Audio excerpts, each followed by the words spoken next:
Vediamo quanto riesci a capire l'italiano. Ciao a tutti e benvenuti a un nuovo video. Io sono Stefano e sono un insegnante di italiano per stranieri. Oggi facciamo un esercizio molto divertente. Ti farò ascoltare delle clip audio in italiano. Un italiano molto naturale. Perché ho preso queste clip da video YouTube, programmi televisivi, quindi proprio l'italiano degli italiani. E ho anche diviso queste clip per difficoltà. Iniziamo da un livello un po' più principiante, poi andiamo a un livello intermedio e poi finiamo con un livello avanzato. Quello che tu devi fare è molto semplice. Devi ascoltare queste clip e devi capire le parole mancanti, cioè le parole che non sono scritte nel testo. Allora, iniziamo subito dalla prima clip che abbiamo scelto per te. Qui ascolteremo un pezzo del podcast The Essential di Will Media, che è una testata giornalistica italiana. The Essential è un podcast dove si parla di notizie essenziali dall'Italia e dal mondo. In questa puntata di The Essential si parla di diverse cose, tra cui la Grecia. E che cosa ha fatto la Grecia per combattere il turismo di massa. Questo è il testo che devi completare con le parole mancanti e allora ascoltiamo. Le spiagge più a rischio verranno chiuse a ombrelloni, sdraio, lettini, bar, ristoranti, serate organizzate, niente stabilimenti balneari, per dirla semplice. Benissimo, com'è andata? Hai capito tutte le parole? Dai, ascoltiamo un'altra volta. Le spiagge più a rischio verranno chiuse a ombrelloni, sdraio, lettini, bar, ristoranti, serate organizzate, niente stabilimenti balneari, per dirla semplice. Ok, vediamo se hai capito tutto. Le spiagge più a rischio verranno chiuse a ombrelloni, sdraio, lettini, bar, ristoranti, serate organizzate, niente stabilimenti balneari, per dirla semplice.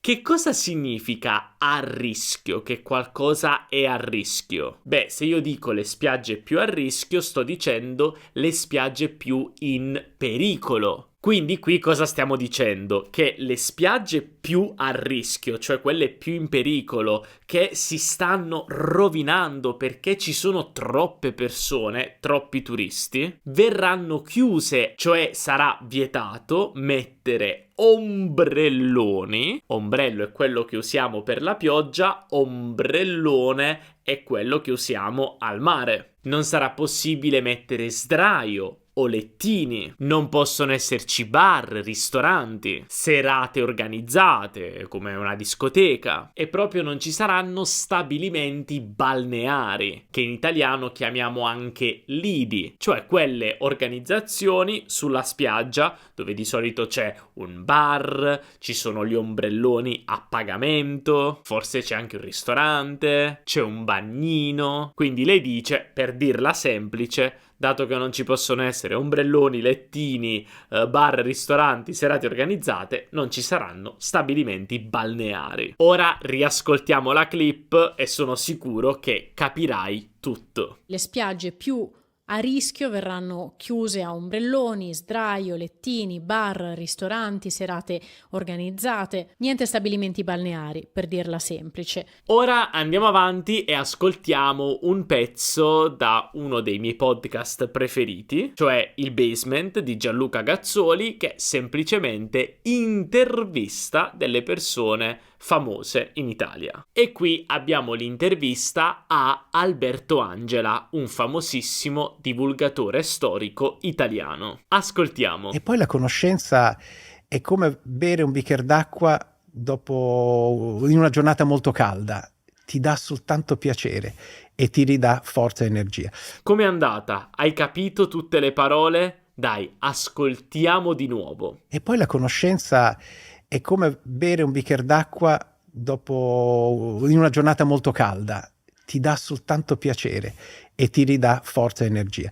Ora vediamo le soluzioni perché ci sono alcune cose interessanti. La conoscenza è come bere un bicchier d'acqua. Beh sì, qui Alberto Angela ha detto bicchier, che sarebbe bicchiere. È un fenomeno linguistico che succede in italiano dove per alcune parole o anche alcuni verbi togliamo la E finale. Quindi bicchiere d'acqua diventa bicchier d'acqua. È lo stesso significato, è solo una cosa di suono. Non ti consiglio di usarlo perché bicchiere d'acqua va benissimo, però potresti sentire bicchier d'acqua. Quindi se lo senti, sai che è semplicemente la stessa cosa. Quindi lui dice: la conoscenza è come bere un bicchiere d'acqua in una giornata molto calda. Ti dà soltanto piacere. Soltanto. Tutti gli studenti conoscono la parola solo. Solo è forse una delle prime parole che impari in italiano. Beh, soltanto è un sinonimo e significa esattamente la stessa cosa. Noi italiani lo usiamo tantissimo, quindi solo e soltanto, uguale. Quindi ti dà soltanto piacere e ti ridà forza ed energia. Ridà.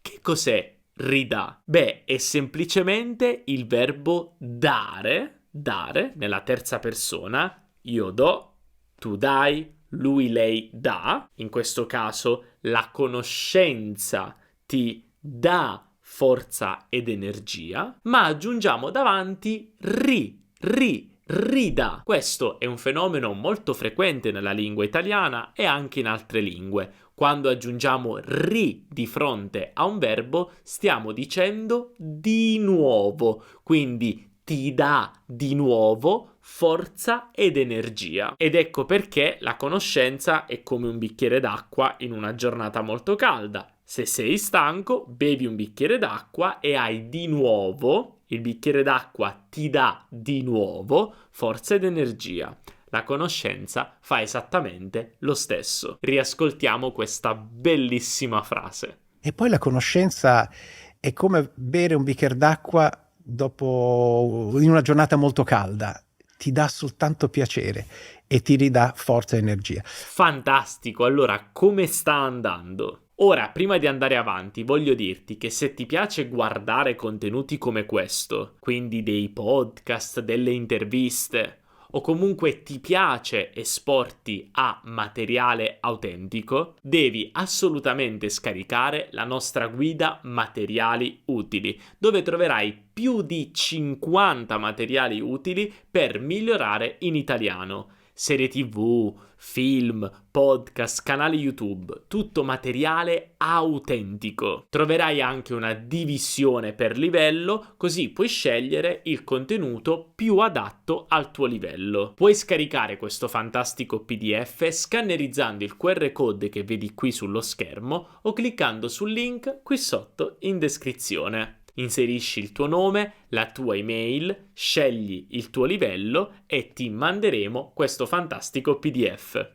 Ora andiamo avanti con la prossima clip. Qui ascoltiamo l'intervista a Kimi Antonelli, pilota italiano di Formula 1. Ascoltiamo la sua intervista dopo il Gran Premio di Cina, che è stato effettivamente il primo Gran Premio che ha vinto in Formula 1, quindi la prima vittoria della sua carriera. Ascoltiamo. Sono al settimo cielo, sono troppo contento e questa vittoria dà gusto, quindi sono veramente felice. Com'è andata? Proviamo ad ascoltare di nuovo. Sono al settimo cielo, sono troppo contento e questa vittoria dà gusto, quindi sono veramente felice. Un'emozione incredibile, soprattutto perché lui è davvero giovanissimo. E lui apre la frase con un'espressione bellissima. Sono al settimo cielo. Sono al settimo cielo. Cosa significa? Beh, è facile, che sono felicissimo, incredibilmente felice. sono al settimo cielo. Poi continua, son troppo contento. Qui vediamo che sono diventa son. Questo è molto comune soprattutto al centro nord Italia. Questa vittoria dà gusto. Dà gusto, quindi sono veramente felice. Beh, quando lui dice che questa vittoria dà gusto, significa che fa piacere, fa molto piacere. Kimi Antonelli è di Bologna, quindi ha l'accento di quella zona. E anche l'espressione dare gusto credo che sia più comune lì. Io personalmente non la direi, però la capisco, significa che mi fa piacere, quindi questa vittoria fa piacere, mi rende felice, mi rende contento, sono veramente felice. Sicuramente conosci l'avverbio veramente, quindi quando vogliamo dire molto più un avverbio, per esempio molto felice, possiamo anche dire veramente felice o davvero felice. Riascoltiamo questa clip direttamente da Kimi. Sono al settimo cielo, sono troppo contento e questa vittoria dà gusto, quindi sono veramente felice. E ora andiamo avanti e ascoltiamo una clip tratta dal video di Roberto Mercadini. Lui è un filosofo e linguista italiano e parla di un'espressione molto comune in italiano, in bocca al lupo. Beh, sicuramente sai che in bocca al lupo significa buona fortuna, anche se la storia e l'etimologia è complessa. Se ti interessa, vai a guardare il video. Ti lasciamo i link a questi video qui sotto nei commenti. Ora ascoltiamo la clip. È un'espressione apparentemente paradossale perché sembrerebbe più una maledizione che un augurio, no? Il lupo è un animale feroce, ti sbrana, ti mangia, ti uccide, quindi perché devo andare in bocca al lupo se tu mi vuoi bene? Che augurio è? Com'è andata? Proviamo ad ascoltare di nuovo. È un'espressione apparentemente paradossale perché sembrerebbe più una maledizione che un augurio, no? Il lupo è un animale feroce, ti sbrana, ti mangia, ti uccide, quindi perché devo andare in bocca al lupo se tu mi vuoi bene? Che augurio è? Beh, lui dice, è un'espressione apparentemente paradossale perché sembrerebbe più una maledizione che un augurio, no? Cosa significa questo? Beh, che se io ti dico in bocca al lupo, oddio, non è proprio una cosa bella. Tu in bocca a un lupo, non è proprio un augurio. Augurio è buona fortuna, per esempio. Se io ti sto dicendo buona fortuna, ti faccio un augurio, perché io ti auguro buona fortuna. Augurio è il sostantivo di augurare, quindi è un'espressione paradossale, è un paradosso, perché io per augurarti una cosa così bella, buona fortuna, devo dire una cosa così brutta, in bocca al lupo. E infatti lui continua e dice: il lupo è un animale feroce, ti sbrana, ti mangia, ti uccide. Sbranare significa semplicemente mangiare ferocemente, proprio sbranare, come fa un lupo esattamente. Un'altra cosa che voglio farti notare è come lui, anziché dire ti sbrana, che è la corretta pronuncia in italiano, dice ti sbrana.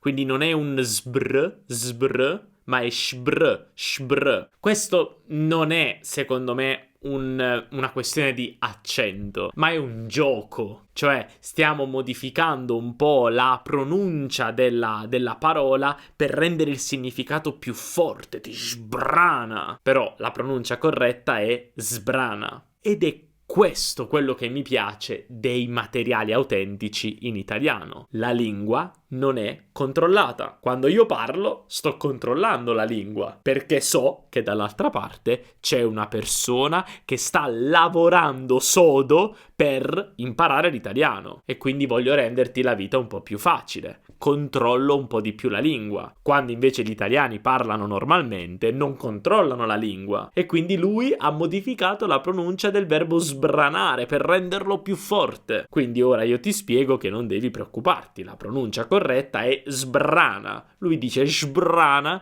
per renderlo più forte. È un'espressione apparentemente paradossale perché sembrerebbe più una maledizione che un augurio, no? Il lupo è un animale feroce, ti sbrana, ti mangia, ti uccide, quindi perché devo andare in bocca al lupo se tu mi vuoi bene? Che augurio è? È un modo per continuare a abituare il tuo cervello a essere flessibile quando impari l'italiano e esporti a tanto materiale autentico. E grazie alla nostra guida Materiali Utili potrai farlo con tantissimi film, serie TV, canali YouTube, podcast. Quindi non dimenticare di scaricare questa fantastica lista cliccando sul link qui sotto in descrizione. E ora finiamo con le ultime due clip che sono un po' più avanzate. E iniziamo da questa intervista a Gianmarco Tamberi, che è un campione olimpico del salto in alto. Qui, sempre intervistato al basement di Gianluca Gazzoli, parla dei suoi modi per sfidarsi al meglio. Ascoltiamo. Mi rendevo conto che più io mi mettevo con le spalle al muro e più riuscivo a performare. Te ne rendi conto non subito, chiaramente, ma pian piano gareggiando, più le cose non c'era via d'uscita e più io riuscivo a saltare invece, perché in quel momento lì puoi solo fare quello, se no o fai una figuraccia o non lo so, qualcosa di questo tipo. Oh, ok, questa era un po' più lunga, ascoltiamo di nuovo. Mi rendevo conto che più io mi mettevo con le spalle al muro e più riuscivo a performare. Te ne rendi conto non subito, chiaramente, ma pian piano gareggiando, più le cose non c'era via d'uscita e più io riuscivo a saltare invece, perché in quel momento lì puoi solo fare quello, se no o fai una figuraccia o non lo so, qualcosa di questo tipo. Allora, cerchiamo di capire che cosa ha detto. Mi rendevo conto che più io mi mettevo con le spalle al muro e più riuscivo a performare. Quindi lui sta dicendo che mi rendevo conto, cioè notavo, capivo una cosa, che più mi mettevo con le spalle al muro, quindi più mi mettevo in una situazione di difficoltà estrema, perché proprio una sfida, e più riuscivo a performare, più ero bravo. Quindi più mi mettevo in difficoltà e più ero bravo. Sicuramente questa è una mentalità molto da sportivi. E continua e dice: te ne rendi conto non subito chiaramente, ma piano piano, gareggiando, cioè facendo le gare, le competizioni. Non c'era via d'uscita. Più le cose, e non ha continuato la frase, non c'era via d'uscita e più riuscivo a saltare invece. Cioè più le cose erano difficili, più non c'era una via d'uscita. Cioè non sapevo assolutamente come uscire da una situazione difficile e più riuscivo a saltare, perché appunto lui fa salto in alto. Perché in quel momento lì devi fare questa cosa. Puoi solo fare quello, saltare, cioè quando lui sta facendo una sua gara non ha scelta, deve solo saltare. Perché o salti o se no fai una figuraccia o non lo so, qualcosa di questo tipo. Una figuraccia. Cosa significa fare una figuraccia? In italiano diciamo anche fare una brutta figura, cioè fare una brutta impressione davanti a tante altre persone. Se tu sei uno sportivo che fa il salto in alto e non salti, fai una figuraccia, cioè una brutta impressione davanti a tutte le persone che ti guardano. Una mentalità molto da sportivo. Mi rendevo conto che più io mi mettevo con le spalle al muro e più riuscivo a performare. te ne rendi conto non subito, chiaramente, ma pian piano gareggiando, più le cose non c'era via d'uscita e più io riuscivo a saltare invece, perché in quel momento lì puoi solo fare quello, se no o fai una figuraccia o non lo so, qualcosa di questo tipo. E adesso vediamo l'ultima clip tratta dall'intervista a due ragazzi del cast di Mare Fuori, una serie TV molto popolare in Italia, ambientata in un carcere minorile a Napoli. Ascoltiamo. Poi secondo me dipende anche dai provini. Sì. Cioè quello in particolare per me era il mio primo provino e io ti stavi cagando un po' sotto, alla sì. grandissima. Quindi diciamo che ero poco attento a quello che succedeva Io invece intorno. stavo sciallo perché ne avevo accannati così tanti. Dici, vabbè. che ho detto, sai che c'è sti cazzi. Ok, ci sono alcune cose qui. Ascoltiamo di nuovo. Poi secondo me dipende anche dai provini. Sì. Cioè quello in particolare per me era il mio primo provino e io ti stavi cagando un po' sotto, alla sì. grandissima. Quindi diciamo che ero poco attento a quello che succedeva Io invece intorno. stavo sciallo perché ne avevo accannati così tanti. Dici, vabbè. che ho detto, sai che c'è sti cazzi. Fantastico. Vediamo piano piano. All'inizio abbiamo ascoltato. Poi secondo me dipende anche dai provini. Qui parlavano dei provini, cioè di quando hanno fatto le audizioni, possiamo dire, per entrare nella serie TV, per recitare nella serie TV. Quindi ci sono tante persone che fanno i provini e poi scelgono una persona per quel personaggio. Ecco, questi sono i provini o anche audizioni. Quello in particolare per me era il mio primo provino e mi stavo, e poi finiscono la frase per lui, ti stavi un po' cagando sotto? Oh, questa immagine è un po' volgare, ma cosa significa cagare sotto? Beh, cagare è esattamente quello che pensi, e quando noi ci caghiamo sotto, beh, significa che abbiamo molta paura. Sì, in italiano possiamo usare questo verbo cagarsi sotto, mi sto cagando sotto, per dire che ho tanta paura. Per esempio, prima di un esame all'università, prima di un colloquio di lavoro o anche prima di un appuntamento, per esempio, con un'altra persona, beh, possiamo dire mi sto cagando sotto, cioè ho paura. E lui risponde sì, alla grandissima. Cioè mi stavo cagando sotto alla grandissima, cioè tantissimo. Quindi diciamo che ero poco attento a quello che mi succedeva intorno. Era un po' distratto. Beh, se noi abbiamo molta paura, siamo molto agitati per un provino, in questo caso non ci rendiamo conto di quello che ci succede intorno. Poi l'altro ragazzo dice, io invece stavo proprio sciallo. Sciallo è una parola tipica del romano, però lui è napoletano, magari si usa anche a Napoli, ma comunque sciallo è davvero una parola conosciuta in tutta Italia. Io personalmente non la uso, ma è molto comune e molto usata, soprattutto a Roma,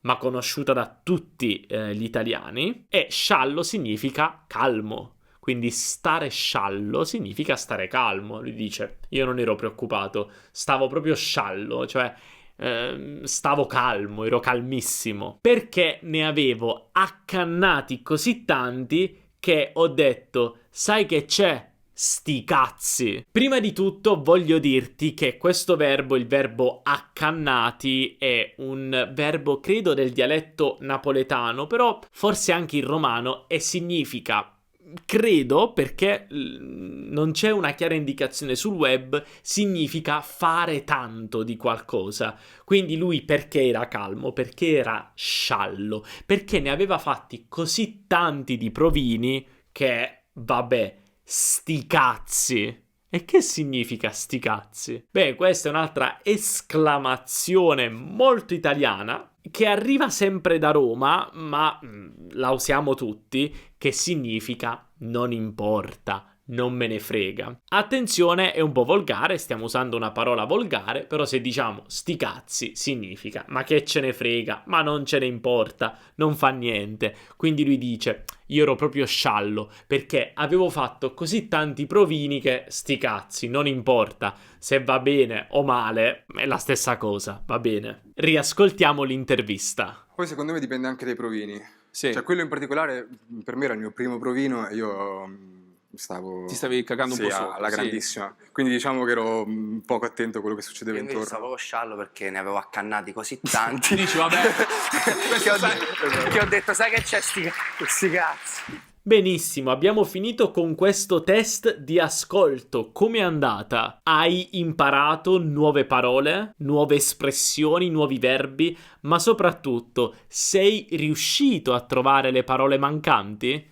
Beh, scrivimelo qui sotto nei commenti. E non dimenticare anche di scaricare il nostro fantastico PDF con più di 50 materiali utili per continuare a esporti a italiano autentico. È importantissimo. E non dimenticare anche di lasciare un bel mi piace e iscriverti al canale per non perdere nessun video futuro. Noi, come sempre, ci vediamo nella prossima lezione. Un abbraccio dall'Italia. Ciao!